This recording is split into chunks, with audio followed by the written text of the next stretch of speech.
I'm sneaking into hospital with a doctor who's taking an enormous risk. It's like some spicy and the man with the blue shirt. Militia supporting the socialist revolutionary government patrol the corridors. They are feared by many. This is the Caracas Children's Hospital, and we're heading for the intensive care unit, the most advanced in Venezuela. Dr. Unreported Urbina wants to expose the chronic shortage of medicines and equipment that he says is costing lives. Can you tell me about this boy here? This is a patient with cancer. He needs a special treatment, chemotherapy. And do you have the correct medicines for him? Not at all. Santiago is less than 2 years old. He's fighting a massive infection. Dr. Urbina says it's been made worse by the shortages because he hasn't always had the right antibiotics at the right time.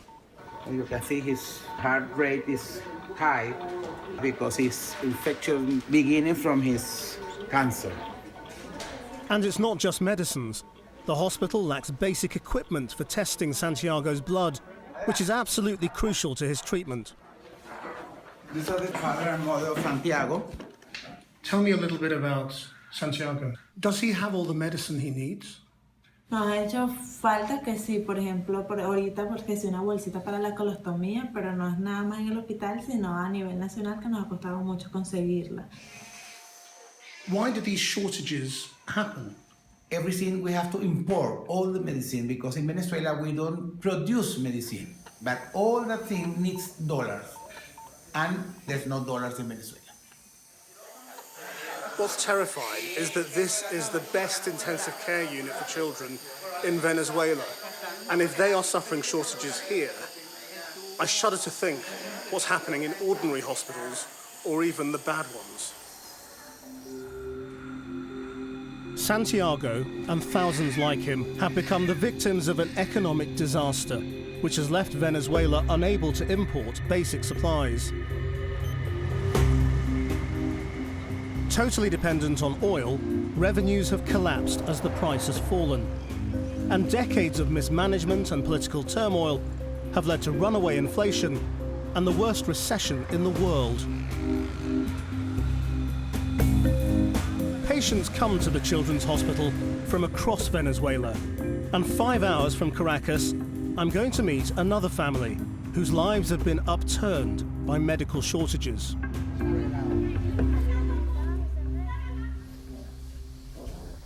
¿Cómo se llama? Rocky. Rocky. This is Maria and her dog, Rocky. This is my little girl. Esa es tu hija. And my dog. El perro. Cuando era Navidad y la ropa del perro. What injection do you have to have? No pueden. Para que me suban las plaquetas. Y los valores y la defensa. Velos a ellos. Maria is 8 and has a brain tumour and epilepsy. Quita la mano. Both require constant medication, and her mum Yoli has become an expert nurse. Very brave. As well as the injections, Maria needs drugs to stop her having seizures. They're mostly caused by her epilepsy, but are made worse by the cancer drugs. Can you tell me what happens? Que si yo estoy sentada, si no así estoy dormida, después me despierto y tiemblo así. Y me da la convulsión. Y saco la lengua. Y me caigo. The fits put a terrible strain on her body and could even be fatal. But for Yoli, finding the anticonvulsive drugs is a constant battle. Esta es Trilectal. Esta es la que se toma ella en la mañana a las 7 de la mañana. These are the drugs that are very hard to get hold of. Este es el que cuesta, el que ahorita se me hace difícil, que es el que me queda como hasta el martes. Even though Maria looks so bright and well, she's desperately ill. Without the drugs, she'd have more than a dozen fits a day and could have a heart attack. Mira. With only a few days' supply at a time, she and Yoli live in constant fear that the medicine will run out. How does that feel when you are desperately searching for the medicine for your child and you can't find it? A veces me desespero que entro como que en crisis, ya le queda poquito, ya tengo que buscar, muy desesperante, ya por lo menos hoy ya comienzo, ¿qué hago? ¿Dónde la consigo? Es muy, muy, muy desesperante.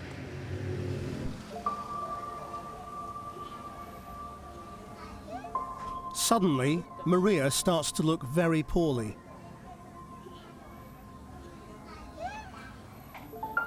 It's okay? Okay?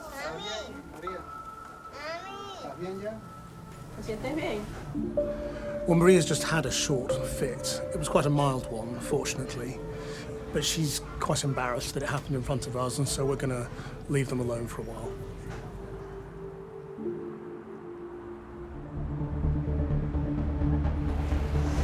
Back in Caracas, there's anger on the streets. It's not just medical shortages people are suffering. With inflation at crazy levels, most families can only afford basic rations of subsidized food, which they have to queue for hours to get. When stocks run out, tempers fray. They just closed one of the stores selling subsidized goods, and these people didn't get their share after waiting hours, and they're furious, so they blocked off the streets. And the National Guard are out. It's turning into a protest. How long have they been waiting? This is an everyday problem. It's not like only today. They will tell you. And anyone here will tell you, they used to believe in the government. They're mad. Even I did. It's an astonishing change of opinion in a land that hailed the socialist revolution of Hugo Chavez just a few years ago.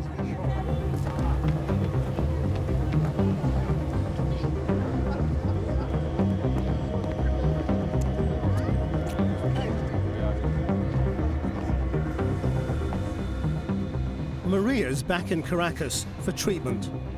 How are you? Have you had a sleep?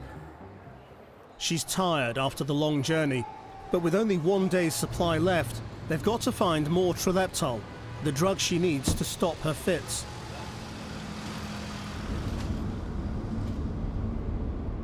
She seems tired today. Is she feeling okay? Sí, a veces ella se pone como que cuando no consigue el remedio se preocupa. Ella no le gusta que le dé las convulsiones porque se agota mucho. That must be very difficult for an 8-year-old. We start searching the pharmacies. To import drugs, they have to buy the dollars they need from the government. But it's running out of dollars, so they're running out of drugs.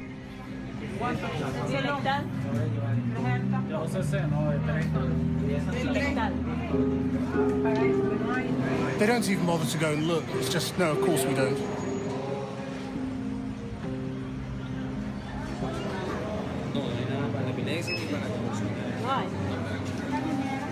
The crema?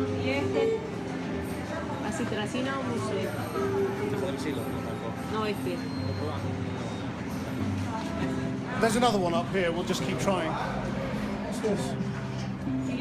A queue. A queue to get into the pharmacy. Not this time. There's a list here of everything they don't have. There's about 60 drugs, really common ones. There's a really desperate feeling to this place. You know, they're only letting in a couple of people at a time. You get some big guy at the door stopping this 8-year-old child from going in when she's clearly a patient and wearing a mask. And inside, it's really depressing, to be honest, because there are just a load of pharmacists shaking their heads and sending people away.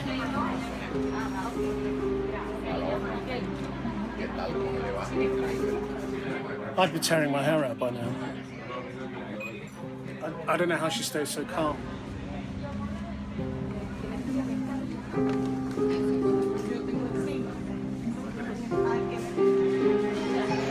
That's it. You've had enough. No, I don't blame you.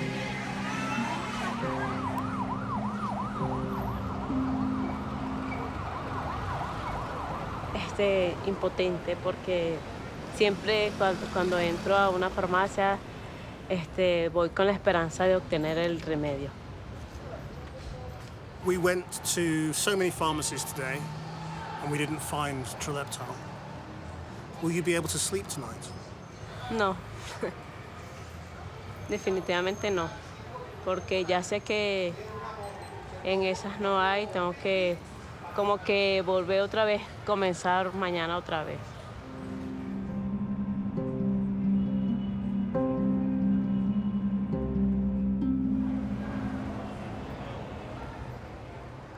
Dr. Robina has agreed to take us back into the hospital. Dr. Robina? But we're meeting at his private clinic first. He used to be director of the critical care unit, but says he was demoted for speaking out. What happens to those who break the rules? I'm supposed to be retired on 5-year time, and 2 years ago they fired me and they told me, you are against the revolution, you have to go out of your hospital. And in this kind of government, every time you say the truth, they think and they can tell you you are breaking the law. Because in medicine, you have to say the truth.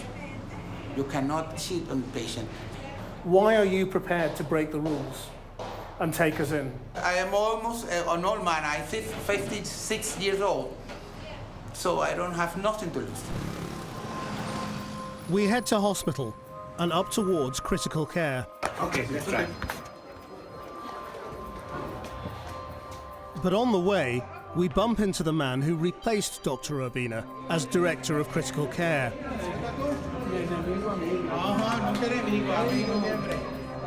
He's close to the authorities and could have us arrested if he finds out what we're all up to. Dr. Robina tells him we're friends from the UK. I want to see what happened to Santiago, the little boy I'd seen on my first visit, but his bed is empty. The last time we came here, we saw Santiago. Yes. What happened to him? He became worse and worse, and it was almost impossible to stop the infection, and he became in a septic shock and he died.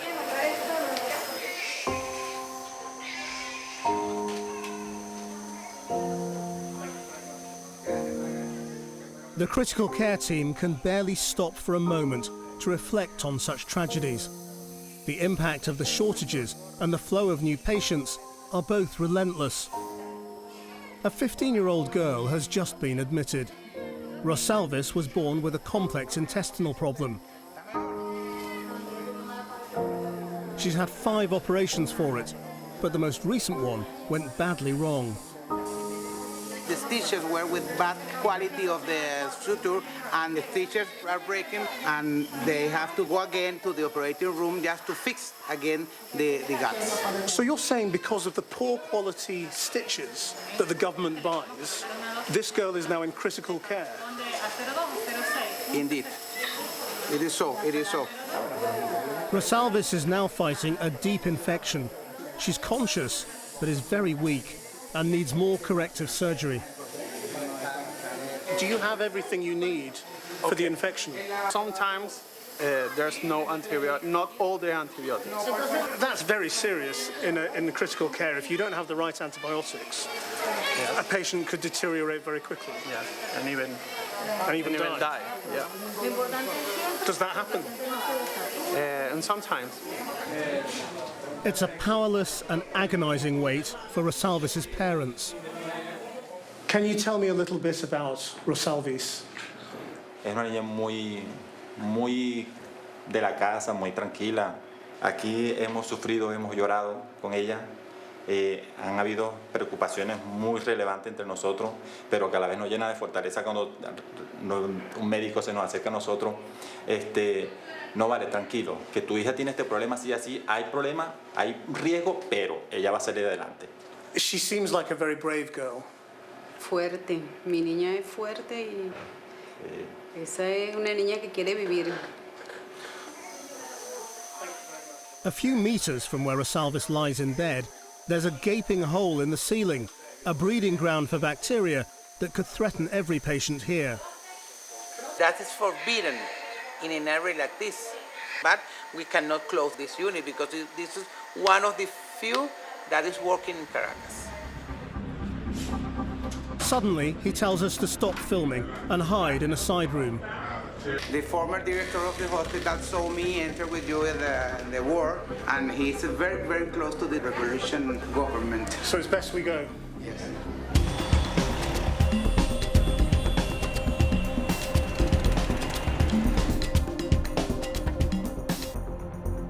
With Maria's supply of drugs running low, Yoli is getting desperate. Her last resort, when she can't find Trileptol in the pharmacies, is an underground source of donated medical supplies. The woman who's offered to help Maria has said that we can go and see how she gets hold of the medicines and does her work, but it's unpopular with the government because it shows up the shortages. So we're going to call her Luisa, and when we get there, we're going to protect her identity. When I find her, she's just received a delivery of donated medical supplies. So, Luisa, what are you doing? Ahorita estamos clasificando lo que va a ser las medicinas para saber dónde las vamos a repartir. Son las donaciones para los niños. Esto es a nivel de los hospitales. So where do you get all these things from? Do people send them from abroad? Sí, hay unas que mandan de Houston, otras de Tenerife, otras de Barcelona. Mandaron de Bogotá, también hay de Bogotá. Aló, buenos días, ¿cómo está usted? Claro, no se preocupe, no se preocupe. Y se lo podría bajar como en una hora. Ok, perfecto. What was this call? Era una paciente que está necesitando un medicamento que se llama Crestor. Es un medicamento para los triglicéridos. Unos medicamentos que ya tienen más de 2 meses que no los ha podido consumir. Is what you're doing legal? Ilegal totalmente, porque ya tenemos la oportunidad supuestamente de que en el gobierno nos den las medicinas, deberían abastecernos de todo lo que necesita la gente en Venezuela. Pero como no lo tenemos, tenemos que traerlo. Ellos no permiten esto. How much of a risk is this for you? Fácilmente puedo ir presa. Luisa has no Trileptol in her latest consignment, but she uses her network of people on social media who scour the pharmacies across the whole of Caracas. As soon as any becomes available, she can race to buy it before it runs out.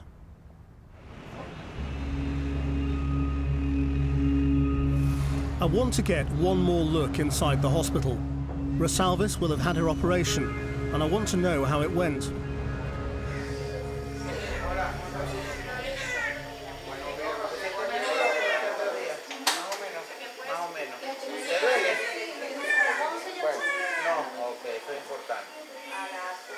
Rosalvis was supposed to have her surgery. Today, in the morning. Another one. Right. She went... I thought she was going to have it 2 days ago. Yes.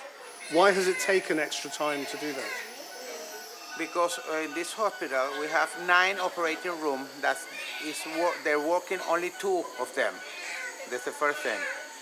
We are lacking of anesthetists. We're lacking of surgeons. The problem was the poor quality stitches.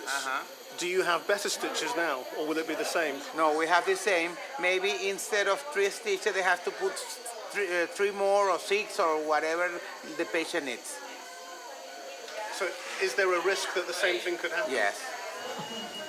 After 2 days waiting in critical care, Rosalvis is finally being taken back into surgery. It's no wonder there are staff shortages. Around 10,000 doctors have left Venezuela in recent years. Why do so many of your colleagues leave? To be honest, the salary. The economic situation of the country doesn't help you to buy basic things you need to live. If you have a low salary and the inflation is going up very fast, you get poorer every day. How much does a resident doctor get paid? We make around $30 to $35 a month. $35 a month? So why are you still here? A veces la situación Because I don't have any other choice. I could go to another country, but right now I can't because I don't have enough money to go.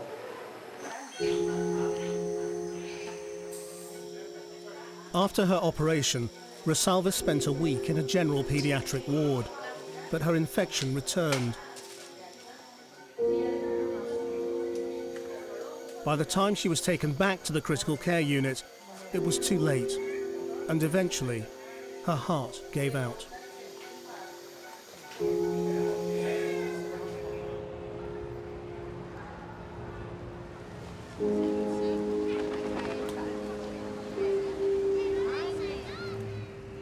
The Venezuelan Minister of Health recently infuriated many doctors by claiming the shortages were caused by people irrationally using too much medicine.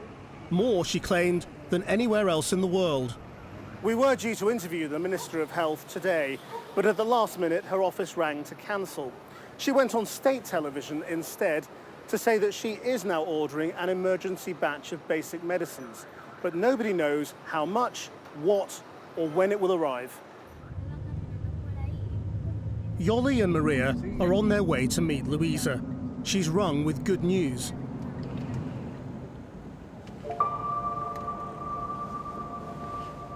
But without warning, Maria has a seizure. Listo.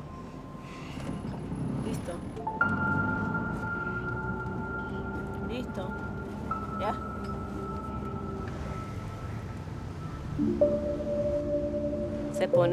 Todos los músculos se contraen, después de la crisis que tuvo, queda cansada. Then Luisa arrives, and Maria is delighted to see her. ¡Hola, mi hermana linda! ¿Cómo estás tú? Ok, tenemos 2 frascos de trileptal. De verdad, bastante contenta porque María va a tener remedio como para mientras que consiga más, pues. But Yoli's relief won't last long. She still only has enough medicine to last 2 weeks. And at times like this, she always thinks of other children, just like Maria. Children like Santiago and Rosalvis, who didn't always get what they needed to live. Cuando yo veo a algunos pacientes morir, me da mucha tristeza y a veces pienso, en María de los Ángeles. Me da mucha tristeza, entonces siempre digo que no quisiera estar en el lugar de la mamá que sucedió. It doesn't feel as though Venezuelans will tolerate this for much longer. Anger on the streets seems to be rising as quickly as the black market prices. This should be the richest country in Latin America, yet it can't feed its people, and it can't heal its children.